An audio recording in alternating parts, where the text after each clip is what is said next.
दूसरा पाठ शहबाज कलंदर और तोते की कहानी। शहबाज कलंदर की आंखें आंसुओं से भर गईं। वह धीरे से एक आंसू पोंछते हुए वहां से चल दिया, मन में गहरे विचारों को समेटे हुए।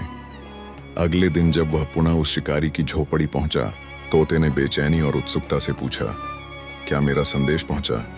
मेरे प्रियजन क्या कहते हैं? कलंदर ने दुख भरे स्वर में बताया, तुम्हारा संदेश सुनते ही एक साथी तुरंत पेड़ से गिरकर प्राण त्याग गया। यह सुनते ही तोते के भीतर कुछ टूटा।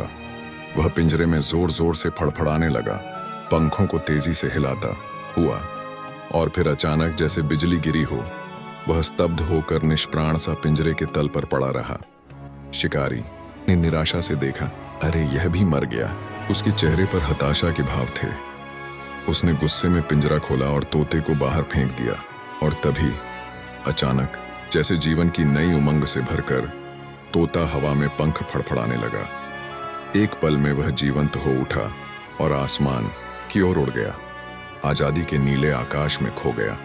शहबाज कलंदर ने गहरी समझ के साथ मुस्कुराते हुए शिकारी से कहा, कभी कभी आजादी पाने के लिए ताकत नहीं बल्कि धैर्य, बुद्धि और चतुराई चाहिए। उस तोते ने अपने साथी से सीखा कि मुक्ति पाने का मार्ग मृत्यु का नाटक करना है। शिकारी को अब समझ आया, कभी कभी स्वतंत्रता के लिए चतुराई की जरूरत होती है, शक्ति की नहीं। जीवन के इस गहरे सत्य ने उसके हृदय को छू लिया